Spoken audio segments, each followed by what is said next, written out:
That was New Echo. That's the cell where Kanu was before.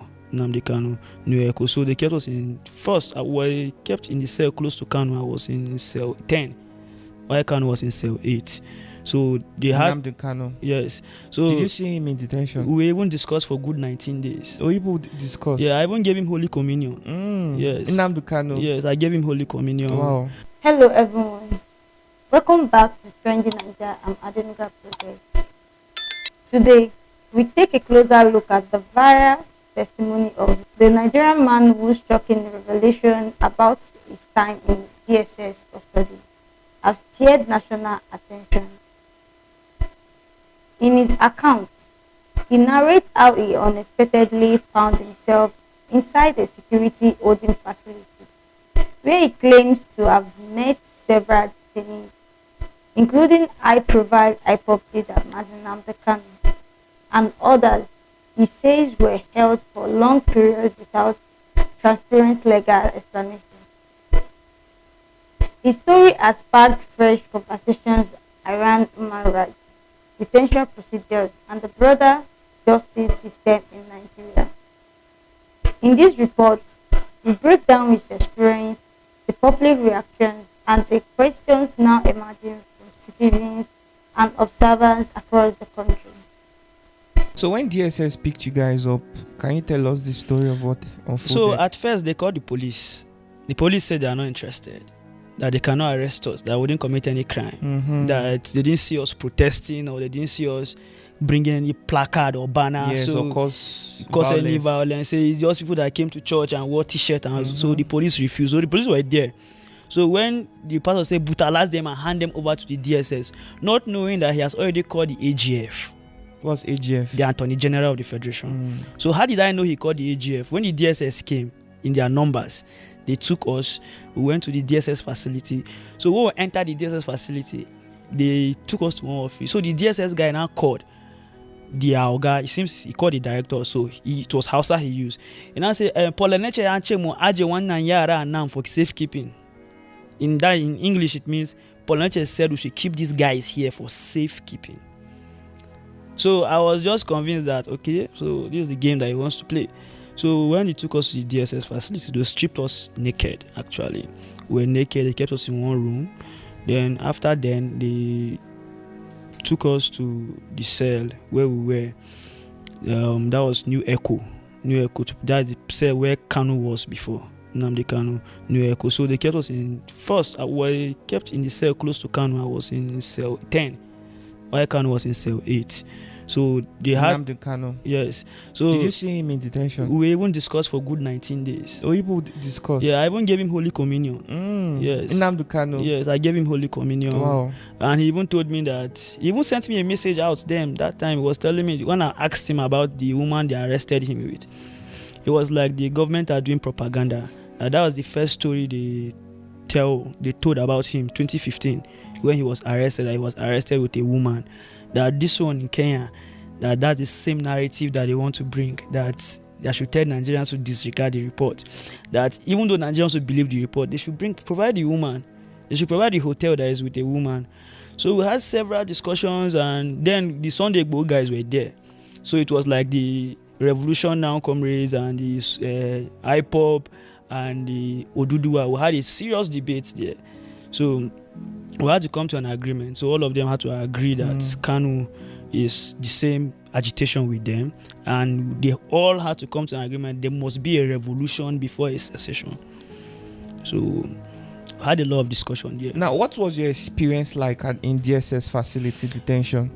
Okay, should I say that is one of my perfect experience so far? Yes. Why do you say so? Okay, even though I lost my tooth in the DSS station. You lost your what? Tooth. Your tooth? My teeth. Yeah. How come? It was at the church premises. So, the guys were using guns to hit us. So it was shaking. So at the DSS detention, so they finally used blow to remove it. One of the officials. Wow. Yes. So if you can look at it very well, you can see that my face is not really stable. This side and this side, look at it very well. See, one side is swollen. Yeah, up till now it's still affecting me in a way. So they tortured you guys? Yes. Tell us about everything now. Me in particular, I was tortured very well because they say I'm the loudest. because they said I talk too much. Because when we got into the facility first, or they naked us and they took us to the cell. We were there. Then after 5-6 days, they brought us out. So they were asking everybody who gave us the Buhari must go T-shirt to wear. So they was forcing us to accept that Showore gave you this shirt to wear. That when they arrested you, Showore came to the church, blah blah. So I printed this shirt myself, high quality, and I distributed to my friends because Buhari must go is my prayer point, and that is what I'm praying to God to do for me and Nigerians. So the guy was like, "Who is your mentor?" So I said Wolo Soyinka. So he grew very angry. Why will I be telling him that Wolo Soyinka is my mentor? So he now said they should take me to basement 2. So I was thinking basement 2 is one special cell because we hear people say basement 2 is for VIPs. I don't know, it was a torture room. So that was where I was tortured. I was beaten mercilessly. Then I was beaten to accept that we came to the church to burn down the church. Can you describe everything in details? I want Nigerians to understand. Okay, the torture was like, when we got there, they called me. After I told them that I printed the shirt myself, I distributed it to my friends. So the officer said, okay, since I'm proving to be stubborn, he said his name is Officer 1. So when we asked of his name, he said his name is Officer 1. So he said he should take me to the basement. So when we got to the basement, so I entered inside the basement. There was a chair there. So I sat on the chair. So the torture guy came, offered me water, made me comfortable on the AC. So the place was very cold. So there was nobody to complain to that the AC should be put off, and there's no switch inside. So the other guys came in. So when they came in with some this black wire. They call it this black wire they use to wire building. Those special black wires that are just like high tension wires. So those were one of the tools they used. Then they have battens like this police talk through that they used to that police baton. Those baseball. It's not as big as baseball. Okay, I know the baton. Those talk through that police hold. Yeah. So those are part of the things that they used to also torture me. Then apart from using his hands and other things.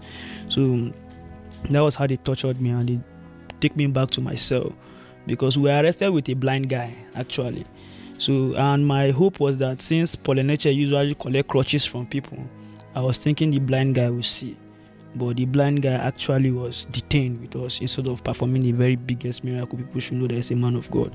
So instead, he did otherwise. So after the torture and everything, they take me back to the cell.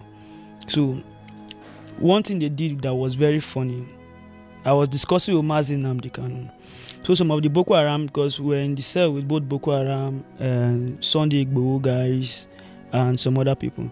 So the Boko Haram guys there, I started telling the DSS that me and Kanu are having discussions because we discuss a lot about the insecurity in the East.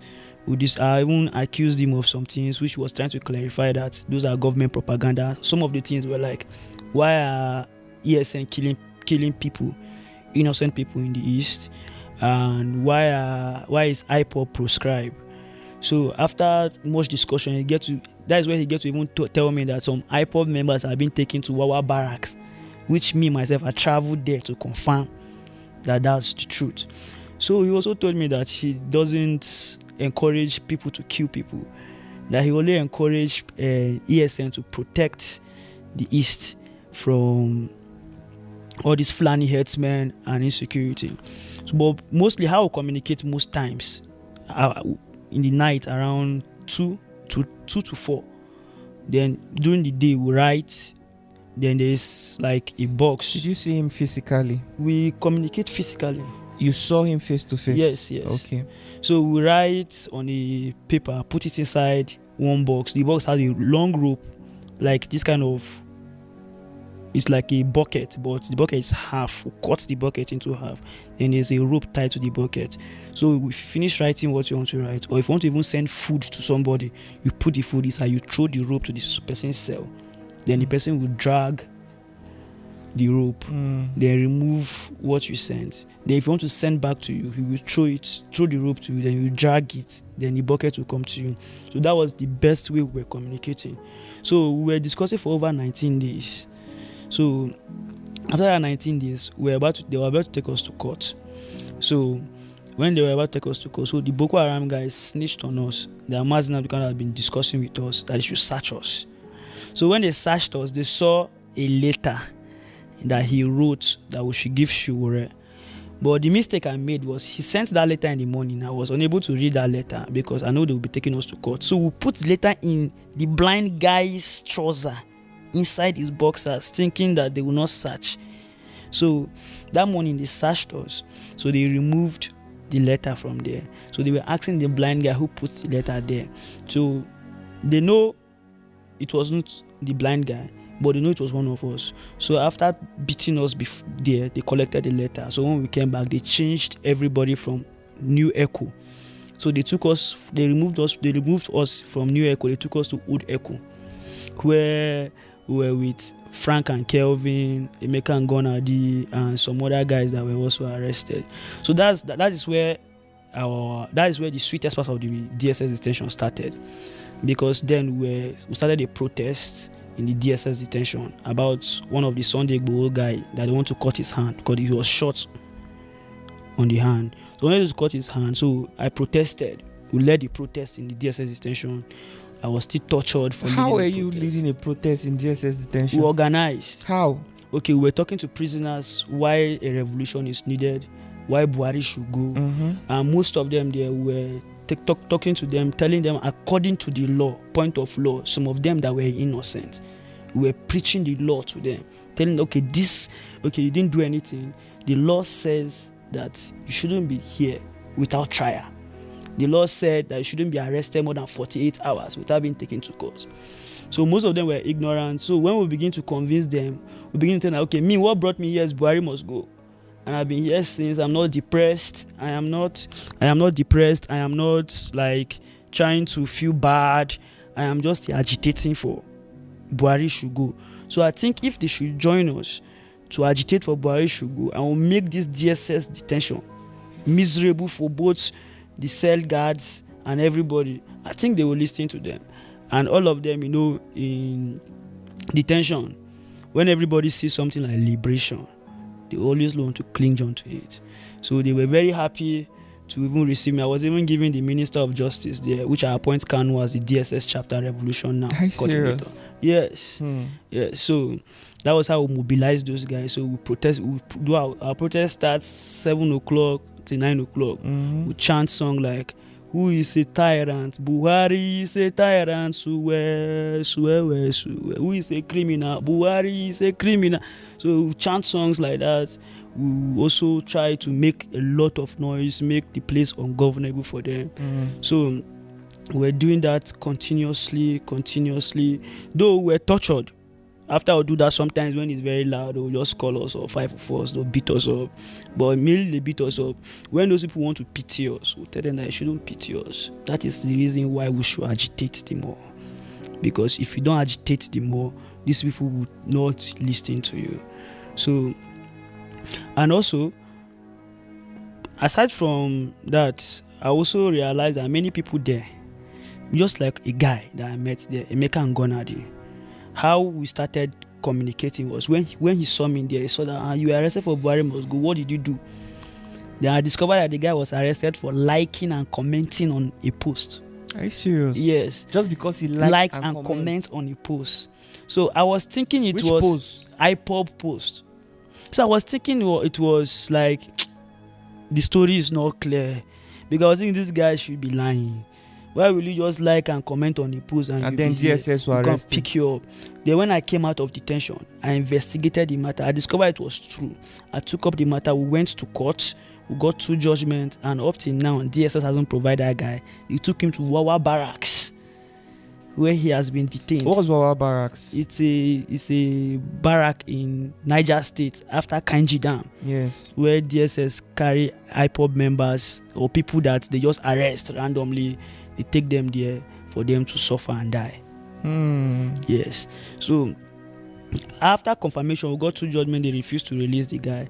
So, and many other people are there, like a guy himself in DSS detention. There was a guy who committed suicide because the guy was saying He has been here for over 7 years. Are you serious? Nobody has taken him to court. He has not even seen the sun. Like in DSS, if they take you out to even go to the admin office, it's just like a celebration for you. It's like a big celebration because they don't take you out. You are just indoors and you are doing nothing. Just like, and in DSS, I don't think they have VIPs because even Kanu himself is being tortured in DSS detention. So that was how the torture and everything continues before they take us to court. The court gave orders for us to be released. The DSS disobeyed 2 court orders until the pressure became so much. Just where was this pressure coming from? The pressure was coming from the civil society, from Shore, from Nigerians, from our lawyers, Dr. Temokun, Masha Abubakar. So that was how the pressure was coming before they just had to just release us. And after releasing us, there were still threats. I was still receiving threats from different angles, different places. That okay, why will you go and say some things about DSS, or why will you go and take up some people's matter? Because they were giving us some consent form that we should sign that we will not say anything about what we saw inside the detention. I was like, why will you tell me not to say what I saw if you know that what you are doing is the right thing? You understand? So that's a summary of how those people operate, and that's just a glimpse of an iceberg of what I saw there. So this is what people go through when DSS get them arrested. This is really crazy. And the worst part is that, the new Echo cell and the old Echo cell, the old Echo is a kind of better a little than the new Echo, because the new Echo is like there's no demarcation between the toilet and the bathroom. You are seeing the toilet like you are inside the same cell, like it's just like a toilet, You are, let me just say, you are being locked up in a toilet because that's how it is. There's no demarcations. So the toilet is inside the same room. Yes. Yeah. So and there's no demarcation. There's no demarcation. It's just an open. Yeah. So somebody can be like shitting and looking at the person. So what we have to do is we got the carton or the wrapper they gave us to sleep. So I have to hang it to cover the space for the toilet, so that the space for us to sleep will be demarcated from the space from the toilet. So that's how it is. This is more worst. Kuje is better. Like my experience in Kuje is better. And that brings us to the end of our coverage on viral revelations from DSS custody. A story that continues to generate debate, concern, and calls for accountability. As more Nigerians demand clarity on the conditions of detention and the legal status of those held by security agencies, this report serves as a reminder of the importance of transparency, due process, and respect for human rights.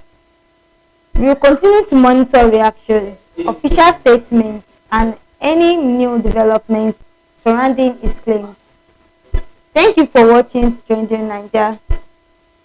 If you found these reports insightful, don't forget to like, share, and subscribe for more verified updates.